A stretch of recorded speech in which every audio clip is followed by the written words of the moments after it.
Well, today we're going to pause our series in Hebrews chapter 11 for a couple reasons. One, as we're leading up into Easter, we're going to be kind of preparing in that direction here. But today I wanted to do something a little bit different.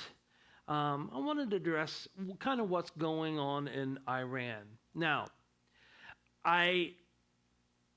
I want to stress this is not a political message. This is not for or against any decision, war, non-war. This is not that type of a message, but rather what I want to do is look through the lens of a biblical worldview about what's going on and then how we as Christians can respond. Okay? That's kind of where we're going for.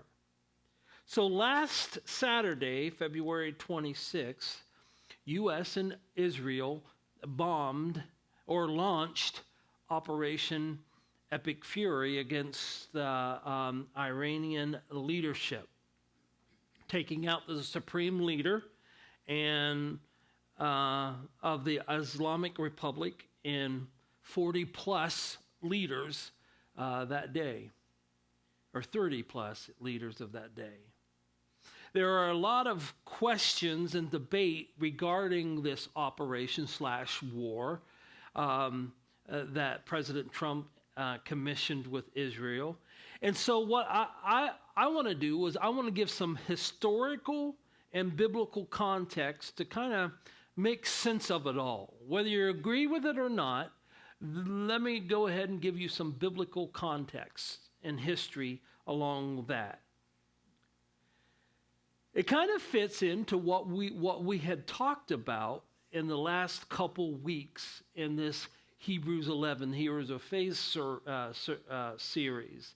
Last couple of weeks, we talked about 4,000 years ago, God promised Abraham a son with his wife, even though they were old and Sarah was barren. They promised, God says, you are going to have a son. But before Isaac was born, in that season of waiting, Sarah and Abraham kind of got ahead of God. And what happened was, Sarah invited Hagar into Abraham's tent so that they could have a kid. A surrogate, if you will. And Hagar got pregnant and named him Ishmael. And then, shortly after that, a couple months, if not a year or so later, here comes along, actually, he was a teenager by the time Isaac was born. Isaac shows up, and there is this automatic animosity and conflict over the birthright of Abraham. Ishmael was the firstborn of Abraham. But God says, no, Isaac is the promised son. And so there was a lot of drama in regard to that. Mama bears were not happy with how things were happening. Ishmael treating the way Ishmael and Hagar were treating Isaac, and then how Hagar was feeling how Ishmael was being robbed. And so it got so intense, Sarah demanded that Hagar and Ishmael hit the road. And so they were forced to leave. But God blessed and said to Hagar, I am going to bless Ishmael with a nation. And that was the birth of the Arab people. Now, it's interesting to note that God tells Hagar that her son, when somebody talks about your kid and says, hey, this is who they're going to be, I can see this about them. Listen to this. This is what God says about Hagar's son Ishmael. This son of yours will be a wild man, and as untamed as a wild donkey. He will raise his fist against everyone, and everyone will be against him. Yes, he will live in open hostility against all his relatives, which still holds true today. Fast forward, late 6th century, an Arab man named Muhammad, Jared talked about him just a few moments ago, formed a religion known as Islam. He was among the Arab people, and that's where that was the start, the Arab people. But he believed that it should be spread and it should be the prominent only religion in the world. So all the surrounding countries and areas of groups of people were by force and by choice indoctrinated into Islam. This also included the Persians, which is now today Iran. And the people now are called Muslims. So after Muhammad dies, a division occurs over who should be the rightful successor of this religion, of the Muslims, of Islam. And from that splintered two groups, Sunni and Shia, or Shiites and the Sunnis. Now today around the world, 85% of all Muslims are Sunnis, and only 15% are Shiites. Now the Sunnis, which their name means habit or usual practice, they are for the most part peaceful Muslims trying to follow the moral code of the Quran. Things to do, things not to do, type of a thing, the way that you live. The Shiites, on the other hand, have dedicated their lives to kind of the extreme things of the Quran, the more violent-oriented doctrine of the Quran. A large percentage of this group are known as the radical extreme terrorists that we call out. And here's the interesting thing. You know how that expression, a little bit of yeast ruins the whole batch? There's only just a small percentage of Muslims that are wreaking the havoc that gives the Islam or the Muslim people a bad name. Whether you, well, this summer, I'm going to be going into world religions and talking about them and breaking them down a little bit. I don't have time today to kind of talk about that.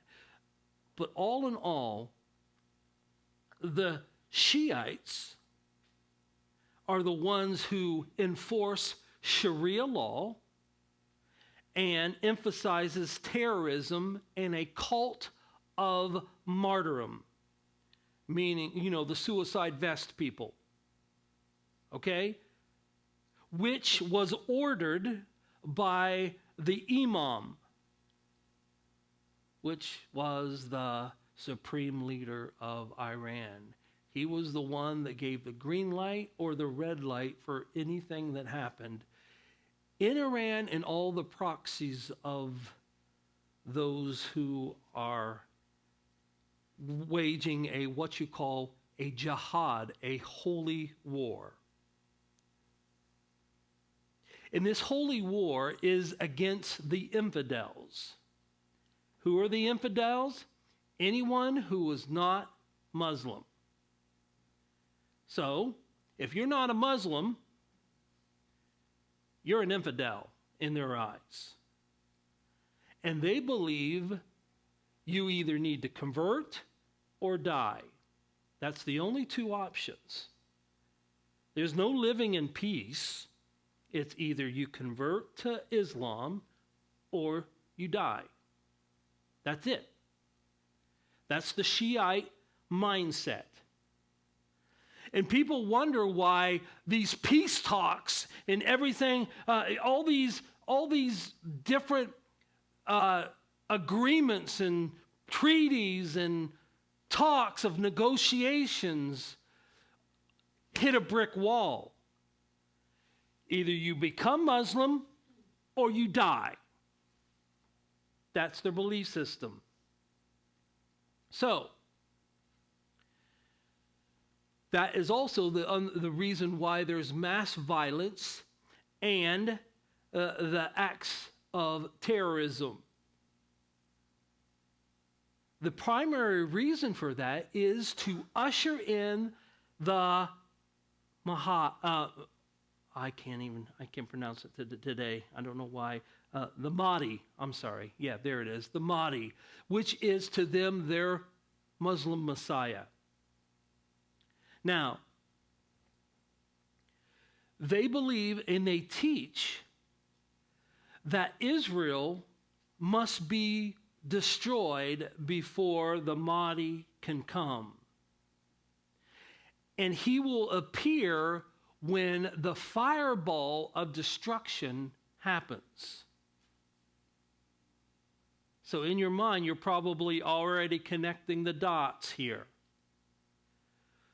Why have they spent so much time building up their missile program? Wanting a nuclear weapon? It's not for defense. It's to usher in their Messiah. Primarily to wipe out Israel, which they call little Satan. If you know, Satan means adversary. So Israel is their little adversary, and the West, or specifically America, is they call the great Satan. That's why you hear them chanting death to Israel and death to America. Guys, I need you to understand this. These are not empty threats. These are chants of declarations, a battle cry of ideology. It's not like, yeah, okay, yeah. No, it's death, death, death. Either become a Muslim or die, right? Now, the nation of Iran is or was governed by the Islamic Republic, which was established in 1979 at the Islamic Revolution. I don't know if you guys know this, but there was a king of Iran who had served for a very long time, called the Shah. And so a lot of the Muslims, the Shiite Muslims in Iran, started seeing how Iran was becoming more westernized, doing things, trade, and becoming more, looking more like the West. And Iran was a beautiful place. It was, and the people were free for the most part. And so this revolution broke out, and the Islamic Republic overthrew the Shah, kicked him out of office and took its place. And when the Ayatollah took over, he established Sharia law in Iran. And he ruled as supreme leader. He ruled for 36 years. It was the longest serving head of state in the Middle East at the time of his death. He was cruel and he was oppressive. Don't ask me, ask the Iranians. That's the reason why when the knowledge of his death and the major group of his leadership were wiped out, all over the world, it was who was celebrating in the streets? Iranian descent, or descendants, excuse me. They were celebrating, though in Iran and all over the world, with their Iranian flags, celebrating because of the thousands and thousands of people that were murdered under his own people, murdered under his command and his leadership, and the oppression that he brought to them. Now, it's important to note that Iran is largely composed of Persians and not Arabs. There's a big difference. They're not the same group. They're not. Arabs are descendants of Ishmael and Esau. Remember Jacob and Esau? Esau and his wife was a granddaughter of Ishmael. So that group of people have been then, like I said, when Muhammad spread Islam around, it was the areas around, and a lot of it was by force. Persia kind of bought into it all.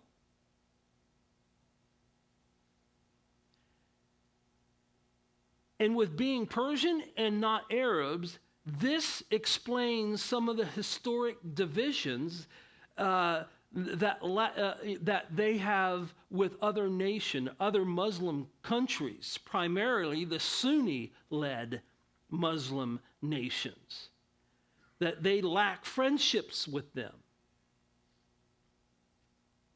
But since Iran is the fourth largest oil reserve and the second largest natural gas reserve in the world, its influence and dominance in the Middle East gave them a controlling leverage.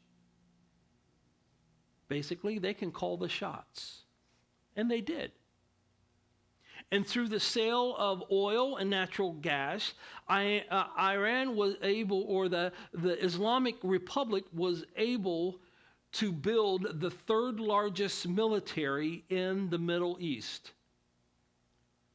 Iran has been the world's leading state sponsor of terrorism, financing proxy groups like Hamas, Hezbollah, the Houthis, and so on, carrying out their jihad, their holy war, to make Islam the only religion and usher in the Mahdi, their Messiah. Now, their main objectives, like I said before, is either to convert by force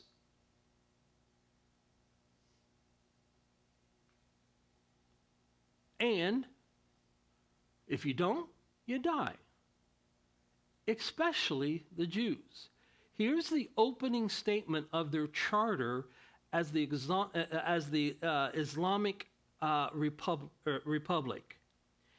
Israel will exist and will continue to exist until Islam will obliterate it, just as it obliterated others before it. This ideology is nothing new.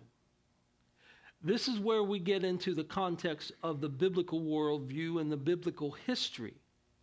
Iran/Persia has had this motivation before to annihilate the Jews. Do you remember the book of Esther? That's what it was all about. The time period was 10 to 20 years after the Jewish 70-year exile in Babylon. Remember the king of Persia told oh my goodness, why can't I think his name? To go build Nehemiah, rebuild Jerusalem, build the wall, restore, take back the Jewish people. But there was a large remnant of people that stayed in Persia and became Jewish refugees in the Persian Empire. Esther and her family were one of those groups. Somehow, some way, Esther's family dies. And then she was raised by her older cousin, Mordecai. Now, through divine plans, Esther becomes queen basically because of a beauty pageant. And Mordecai gets a job in the palace. Side note, no one knew that they were related and or that Esther was a Jew. Mordecai, for some reason, told Esther, do not let them know you're Jewish.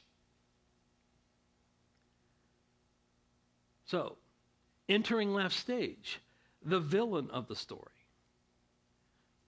An Amalekite, an Arabian tribe, an ancient Arabian tribe, the Amalekites, named Haman. He rose in military and political ranks of the Persian Empire. By the way, in Orthodox Jewish worship services, when the story of Esther is told, every time the name Haman is mentioned, they're to hiss and boo at church. So Haman, boo, right? Okay. So King Xerxes promotes Haman to the highest position in the empire, the prime minister. He had the most power, other than the king, than anyone else in the empire. Haman loved his position. He loved his power as much as he hated the Jews.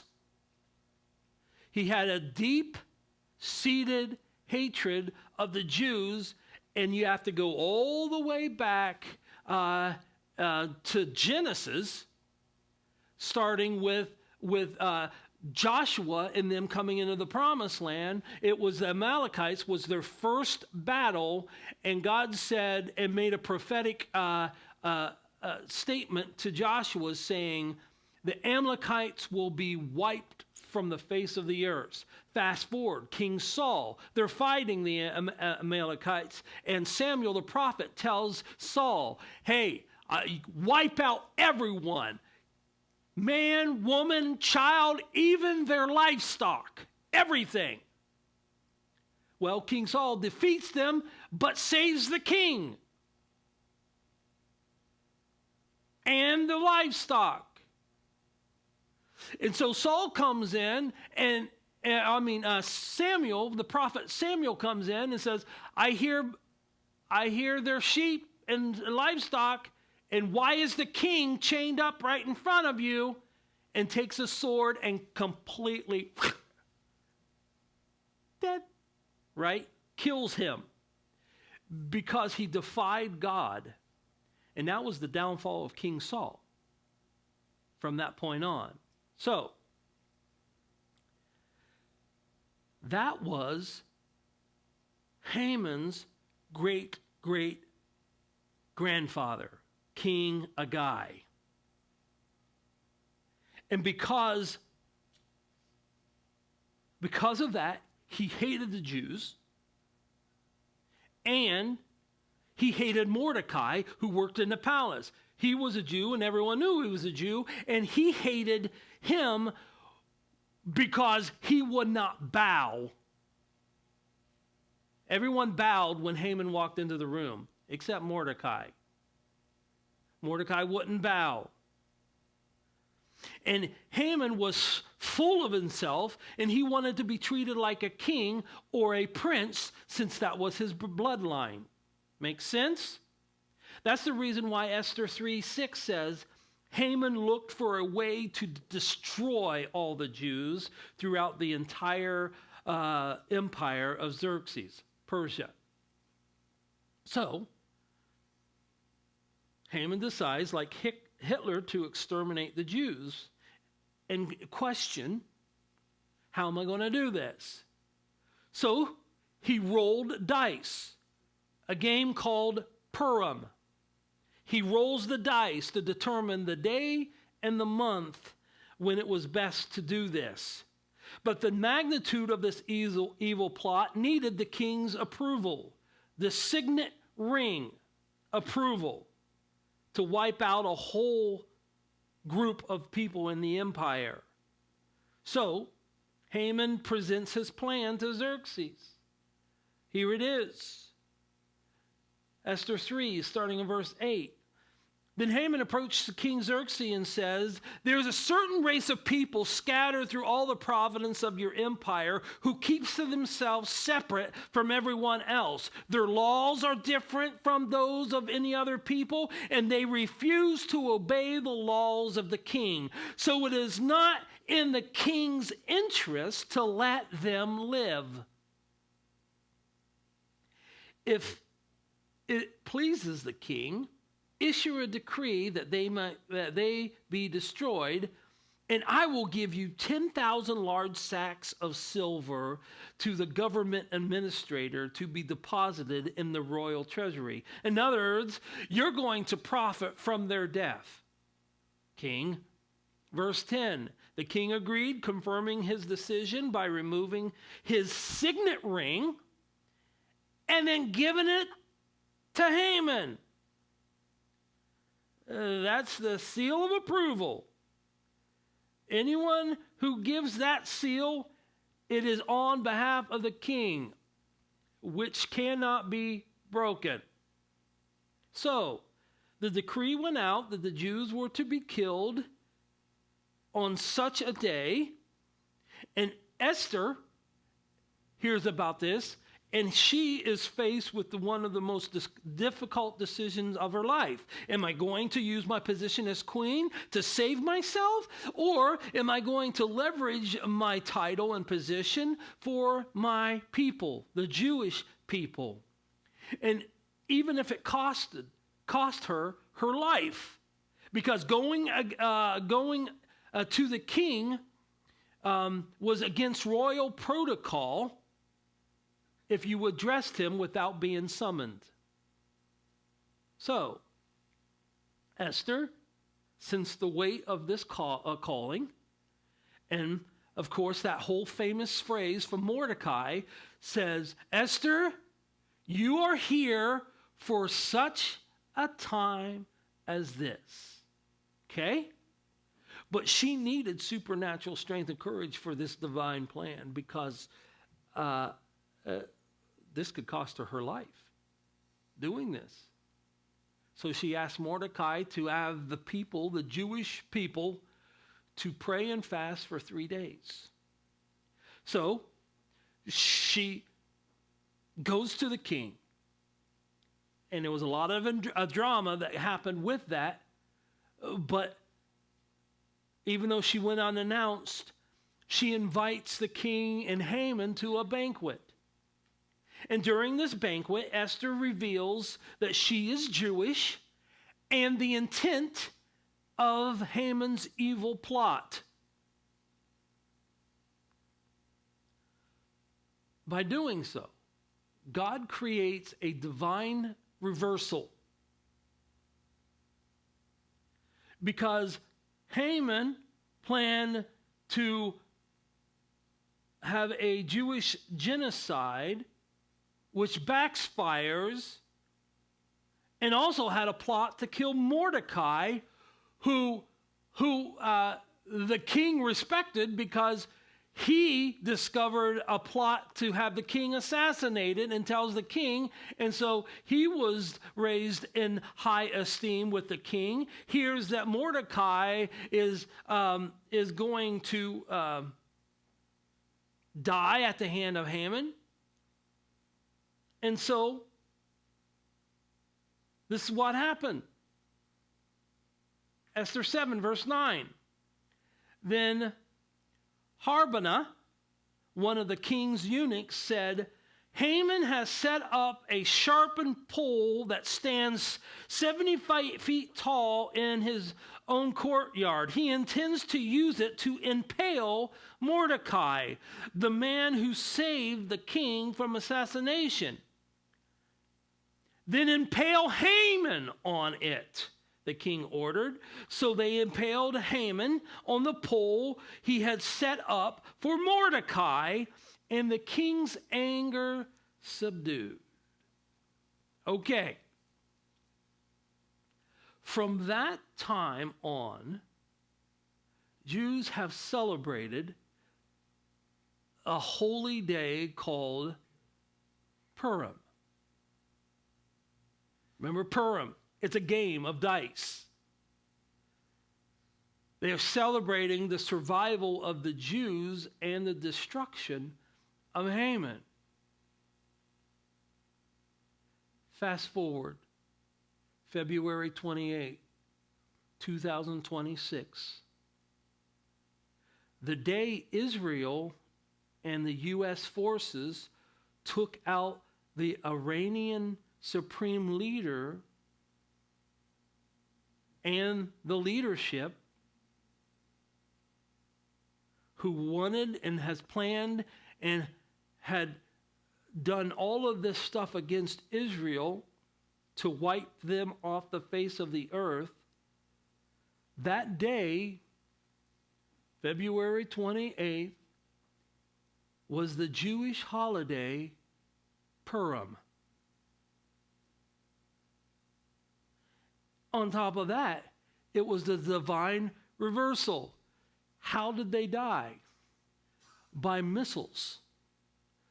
What was Iran's strategic weapon? Missiles, ballistic missiles, and the attempts of making a nuclear bomb, which, by the way, when U.S. bombed all of the nuclear sites and Iran bombed all the nuclear sites, there was some hidden stuff. And when the negotiations happened after the fact, they started bragging, saying, we are 60% with the of enriching uranium, so it will be soon. We will have a nuclear weapon.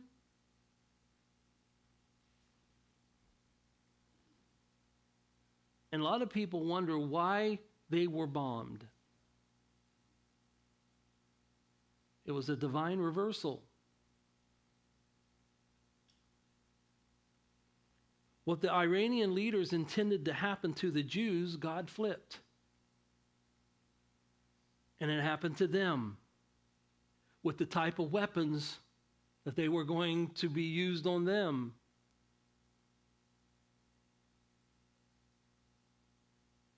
What's the lesson of all this? Don't mess with God's chosen. Don't mess with them. Because Genesis 12:3 says, I will bless those who bless you and curse those who treat you with contempt. God speaking about Israel. All the families on earth will be blessed through you. It goes even deeper than this. Man, I talked long. I'm sorry. The main reason why all of this has happened, you can write this down. It's spiritual warfare. At the heart of it, through a biblical lens, the reason all of this has happened, from Ishmael to Muhammad to all the attempts on Israel, it's a spiritual battle. Paul writes about this in Ephesians 6:12. For we're not fighting against flesh and blood enemies, but against evil rulers and authorities of the unseen world, against mighty powers in this dark world, and against the evil spirits in the heavenly places. Daniel 10 talks about this. Remember when he was praying to God about events and things that he needed from God? And an angel was dispatched, and it says, when he got there 21 days later, he says, I would have been here sooner, but the prince of Persia held me up. And actually, the archangel Michael had to come to my defense so I could get to you and tell you what God wanted you to know. The prince of Persia is a demonic spirit, which means what you see in the conflict in the seen realm, there is far much greater conflict that is happening in the unseen realm. Islamic extremists are more than a Muslim terrorist group. They are influenced by a demonic spirit of violence at work for Satan. They've been deceived to believe that it is a holy and righteous thing that they're doing. But they're deceived. It is a demonic spirit influences from the days of Noah, from Babylon, from Persia, from the Romans, from Hitler's Germany, and now as well with the Islamic terrorists, like the leaders of Iran and all their proxies, all of them, at the root of it is an evil spirit and the character traits of Ishmael. Satan has always tried to destroy the redemptive plan of God by either displacing and or destroying the Jews from their land. Because Satan knows if there's no Israel, there is no second coming of Jesus. Did you hear that? If there's no Israel, there's no second coming of Jesus.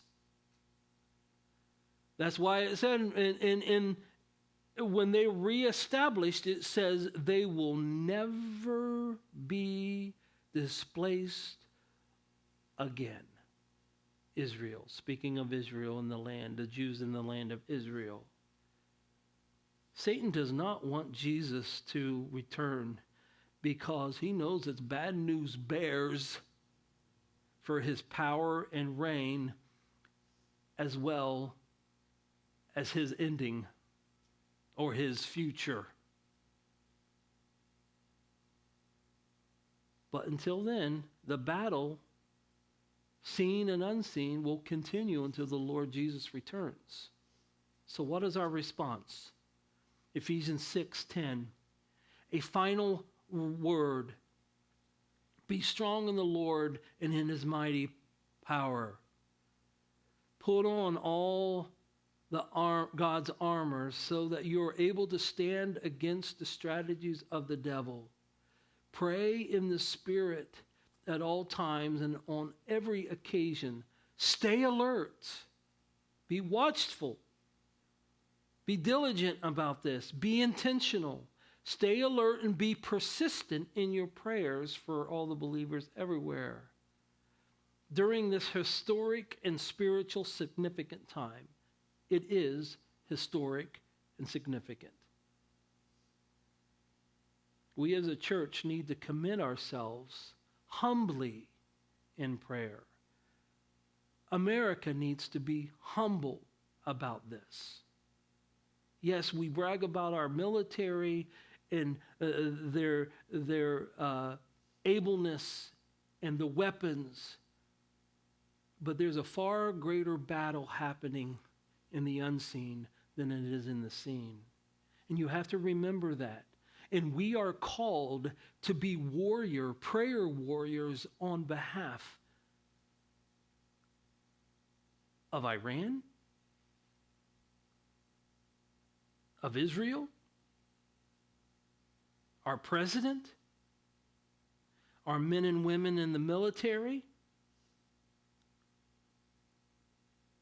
for the residents of the United States, because we're on high alert about retaliation with the proxy groups, the cells in and around the United States.